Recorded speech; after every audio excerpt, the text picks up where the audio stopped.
जी कबीर जी, तो ये एक एन अमेजिंग सेटअप है जो मेरे पास है, जो जो मैं खुद भी ट्रेड किया करता हूँ। और वो जो है उसमें, उसको समझने के लिए थोड़ा सा पेशेंस चाहिए, और उसको देखने के लिए, उसको उसको पाने के लिए भी बहुत सारा पेशेंस चाहिए। लेकिन एक बार वो हम्म। सेटअप आपको अगर मिल जाए तो बड़ा जबरदस्त सेटअप होता है वो।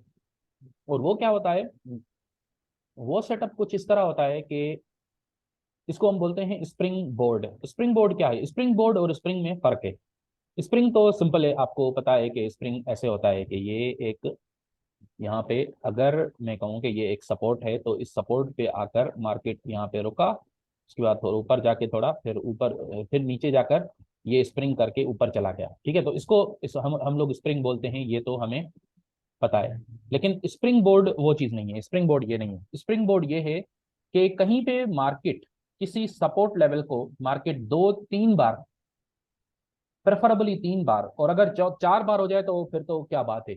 अगर तीन बार मार्केट किसी सपोर्ट लेवल को टेस्ट करता है, तो वहां से उसके ऊपर जाने के जो चांसेस हैं वो बहुत बहुत ज्यादा होते हैं। तो उस पॉइंट को हम लोग बोलते हैं स्प्रिंग बोर्ड। स्प्रिंग बोर्ड यानी मार्केट जो है वो उस वक्त बिल्कुल एक टाइट रोप के ऊपर खड़ा है, और वहां से मार्केट जब जंप मारेगा ऊपर तो बहुत लंबा जाएगा। तो इसको हम बोलते हैं स्प्रिंग बोर्ड। अब स्प्रिंग बोर्ड यहाँ पे, यहाँ मुझे अभी नजर नहीं आ रहा, क्योंकि यहाँ पे ये वाला तो स्प्रिंग है, ये वाला तो एक सिंपल एक स्प्रिंग है, ये तो हम मानते हैं। लेकिन जब स्प्रिंग बोर्ड बनेगा, तो वो कहीं इस लेवल पे अगर बना तो फिर बनेगा।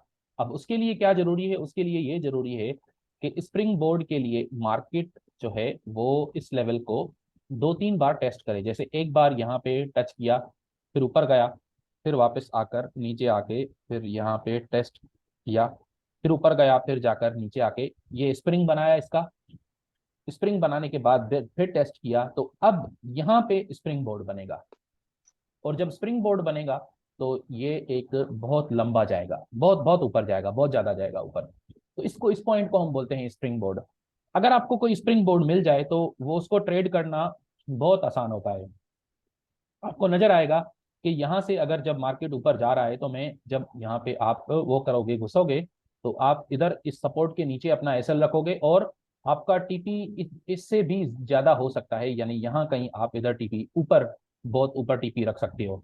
और आपको पता है कि मैं हमेशा आपको बोलता हूँ कि आप स्केल आउट करोगे। स्केल आउट करोगे यानी यहाँ पे पार्शियल क्लोज कर लिया, यहाँ पे पार्शियल क्लोज कर लिया, तो इस तरह आप स्केल आउट करके उसको जाने देते हो ऊपर। लेकिन आप क्या करोगे? सबसे पहले आपको ये बात याद रखनी है कि मार्केट उसी लेवल को दो तीन बार अगर टेस्ट करे, तो फिर वहां पे बहुत अच्छा ट्रेड बनता है हमारे लिए। अगर एक लेवल को मार्केट दो तीन बार टेस्ट नहीं करता, तो फिर वहां पे शायद अच्छा ट्रेड नहीं बनेगा। उसकी एग्जांपल क्या होगी? उसकी एग्जांपल ये होगी कि अगर यहाँ से मार्केट, ये मान लो कि यहाँ पे मार्केट ने यहाँ पे एक पॉइंट मारा, और फिर यहाँ से स्प्रिंग करके ऊपर चला गया, तो ये शायद इतना ऊपर नहीं जाएगा, ये यहाँ से नीचे आएगा, नीचे आकर फिर दोबारा इसको टेस्ट करना होगा। ये हमें पता है। अच्छा, दूसरा हमें ये भी पता है कि जो एक्सेलरेटेड मूव्स होते हैं, एक्सेलरेटेड मूव्स क्या होते हैं? एक्सेलरेटेड मूव्स ये होते हैं कि जब मार्केट जोर से ऊपर जाए, यानी अगर यहाँ पे मार्केट टच किया और उसके बाद फिर ऊपर यहाँ आकर फिर ऐसे जोर से ऊपर चला जाए, तो हम लोग, अक्सर लोग क्या करते हैं, लोग यहाँ पे छलांग मार देते हैं दरमियान में, जल्दी से कूद पड़ते हैं कि यार ये ऊपर जा रहा है, जल्दी से बाय कर लो ताकि ये इधर हम शामिल हो जाओ। तो अक्सर इस तरह के जो एक्सेलरेटेड मूव्स होंगे वो वापस यहाँ आकर टेस्ट होंगे। इसलिए मैं आपको मना किया करता हूं कि आप एक्सेलरेटेड मूव्स के अंदर एंट्री नहीं मारोगे, क्योंकि यहाँ पे अगर आपने एंट्री मारनी भी है तो आप यहाँ आकर करो, बाय करो। ये ऐसे ही हुआ जैसे आप अगर कहीं पे यहाँ पे बाय कर रहे हो, ऊपर जाकर जब कोई चीज चली जाए तो वहां पे जाकर अगर आप बाय कर रहे हो, तो वो आपको तो महंगा मिलेगा ना। तो आप सब्र कर लो, वेट करो यहाँ तक कि वो मार्केट वापस आकर उसी लेवल को दोबारा टेस्ट करे, तो फिर वहां पे आप क्या करोगे? वहां पे आप उसको बाय करोगे। यहाँ तक होपफुली आपको समझ आ गया होगा कि स्प्रिंग बोर्ड क्या है। अच्छा, क्या स्प्रिंग बोर्ड सिर्फ हम्म। सिर्फ बाय के लिए होता है? नहीं, सेल सेटअप में भी स्प्रिंग बोर्ड्स बनते हैं। वो कैसे?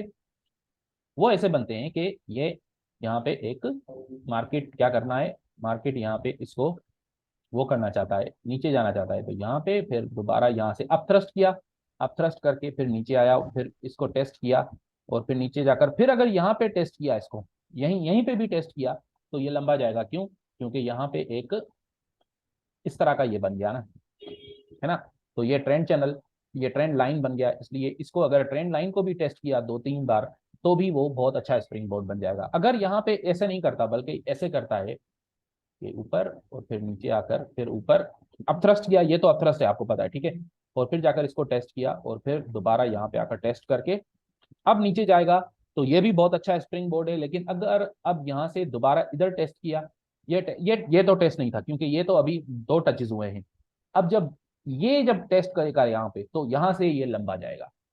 इसका मतलब क्या है? इसका मतलब ये है कि क्योंकि 2 टचेज में, तो 2 टचेज कौन कौन से थे? ये इसका पहला टच था, ठीक है, मैं इसको ऑरेंज बनाता हूँ, ये पहला टच था, ये दूसरा टच था, और आपका तीसरा टच जब बनेगा ये वाला, तो यहाँ आपका इधर स्प्रिंग बोर्ड बनेगा। जब यहाँ पे आप सेल करोगे, तो ये बहुत लंबा जाएगा। तो ये सिंपल एक स्प्रिंग बोर्ड होता है, इसका कॉन्सेप्ट हमें समझ आ गया।